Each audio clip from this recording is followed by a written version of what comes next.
गुरुर्ब्रह्मा गुरुर्विष्णु गुरुर्देवो महेश्वर गुरुर्साक्षात् परब्रह्मा तस्मै श्री गुरुवे नमः। ध्यानमूलं गुरुमूर्ति पूजामूलं गुरुपदं मंत्रमूलं गुरुवाक्यं मोक्षमूलं गुरुकृपा मोक्षमूलं गुरुकृपा। बोलो सद्गुरु महाराज की।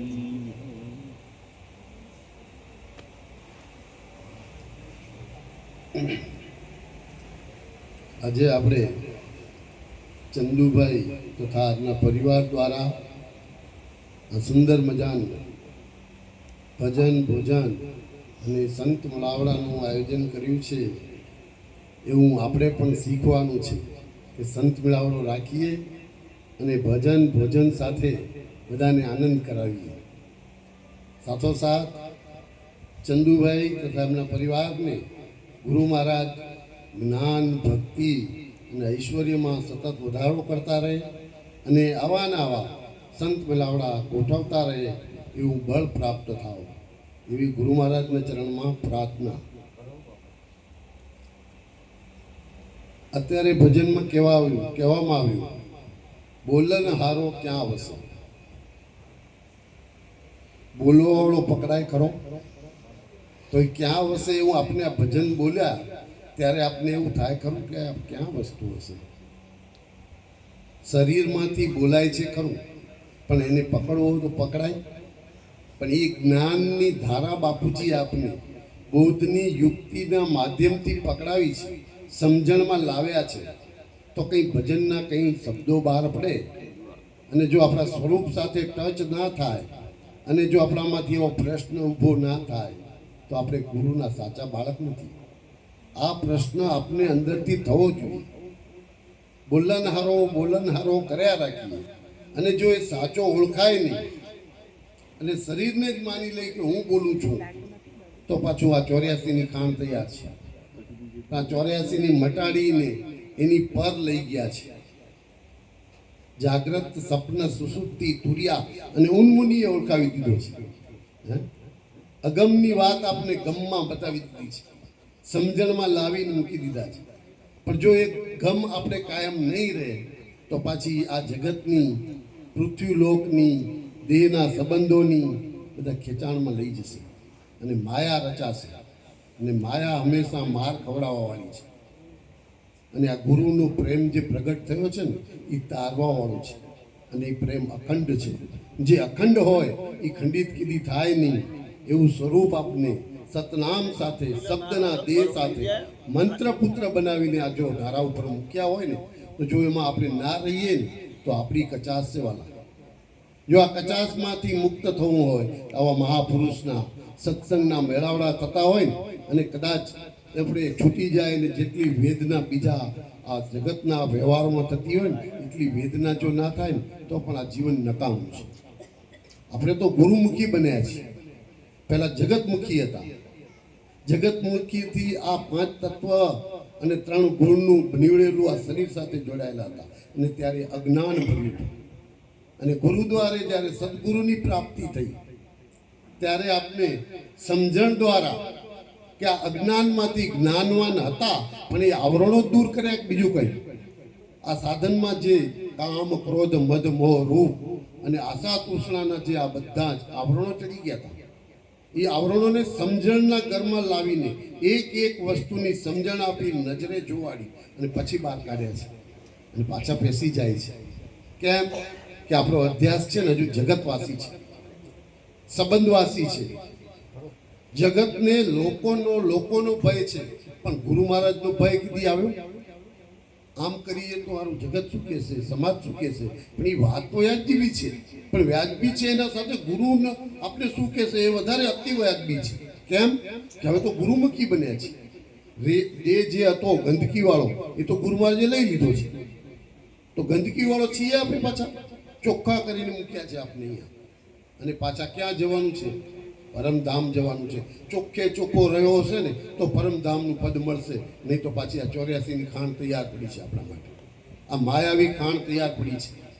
જો આપણામાં સ્થિતિ નહીં પ્રાપ્ત થાય તો આ બોલનારને ઓળખી લેજો વાલા. અને ઓળખાવ્યો છે પાછો.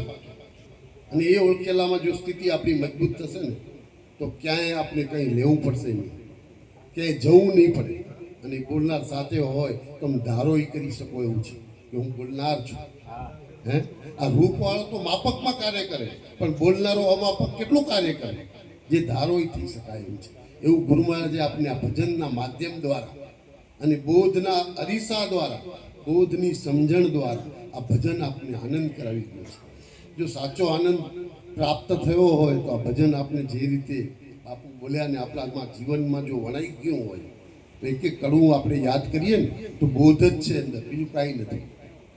પણ બોધને આપણે જ્યારે જીવનમાં વાગોળીએ, સ્મરણ કરીએ અને એવું જ્યારે જીવન જીવવા પ્રયત્ન કરીએ અને આચાર વિચાર વાણી વર્તન બદલાય ત્યારે એનો સાચો આનંદ પ્રાપ્ત થાય છે. ત્યાં સુધી વાતોનો વિષય છે, બોલવાનો વિષય છે, પણ પોતાની અંદર અનુભવ નહીં થાય. અનુભવ માટે આપણે બાપુજી આ જ્ઞાન આપ્યું છે. જો અનુભવ માટે જ્ઞાનનો ઉપયોગ નહીં કરીએ તો આ જગત તૈયાર જ બેઠું છે. આજે સારા બનશો તો કાલે ખરાબ બનવાનો વારો આવશે. બાપુજી કીધું કે વાલા કુછ બનજો નહીં. જેથી બનવાની લાય અંદર ઊભી થશે ને ત્યારે માપકમાં આવી જશે. અને માપકમાં આવ્યા પછી અમાપકો છોડાવવા તૈયાર નહીં થાય. પણ તમને માપકમાંથી અમાપક પદ આપીને છોડાવી દીધા છે. અને પાછું હજી જગતમાં સારું દેખાવું છે. એક મ્યાનમાં બે તલવાર રહે કરી એમ જગતમાં આપણે એક જ્ઞાન જેવીમાં બે વસ્તુ માંગવા જઈએ છીએ. માયામાં રહેવું છે અને અધ્યાત્મમાં રહેવું છે. તો બે વસ્તુ બને કરી? ના બને, કોઈ દિવસ ના બને. અને આ માયામાંથી મુક્ત કર્યા છે અને પાછી માયા અંદર બેસે ને ત્યારે બોધ રૂપિયો અરીસો ધરીને જોઈ લેજો કે આમાં શું છે ભાઈ, કેવી રીતે માયા ખડી થાય છે. ને આ માયામાંથી આપણે મુક્ત થતા રહીએ, આપણા જીવનને આગળ વધારતા રહીએ. ત્યારે એક ભજનમાં દાસ સત્તાર સાહેબે ગાયું છે અને એને આપણે સમજણમાં લઈએ છીએ. એવી પ્યાલી પીધી મેં તો મારા સદગુરુના હાથે રે, પિતા મારે પ્રીતિ બંધાણી મારા પ્રીતમ વરસા ગાતે રે, પ્રેમા તાણી લાગી છે અગ્નિ પ્રગટી આડે આડે રે, અજ્ઞાની આણ સમજુ મુજને ગાંધી ગણીને કહાડે રે, શું સમજે અજ્ઞાની આણ સમજુ મુજને ગાંધી ગણીને કહાડે રે, પ્રેમે સદગુરુ મુજને મળ્યા સફળ થયો જન્મ મારો રે, હું ગાંધી કે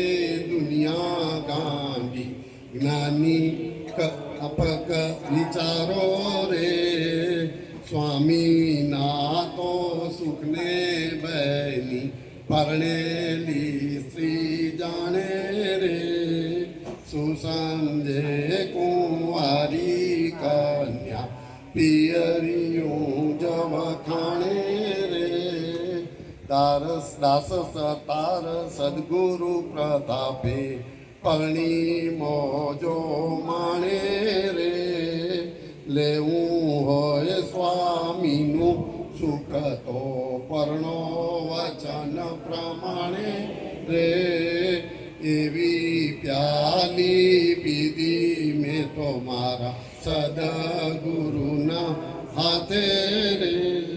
બોલો સદગુરુ મહારાજ. આ ભજન સાચા બ્રહ્મનિષ્ઠ શ્રોત્રિય અને નિષ્ઠાવાન ગુરુ મળી ગયા હોય ને પછી આ વાણી નીકળે છે. એવી પ્યાલી પીધી, કેવી પાણીની કે નહીં અમૃત રસ પીધો છે. જ્ઞાન રૂપી અમૃત રસ પાયો છે ગુરુ મહારાજે આપણને. કેવો શબ્દ છે પણ પકડાયો નહીં, અનુભવમાં આપીને એવી પ્યાલી આપી દીધી. શબ્દ અનુભવનો આપીને એ પ્યાલી આપને પાઈ છે. અને એ અનુભવ કરવા માટે આપણે જેટલી તત્પરતા રાખીશું એટલા અનુભવના ઓળા ઉછળશે અંદરથી. પણ એવી પ્યાલી મને પાઈ છે ગુરુ મહારાજે.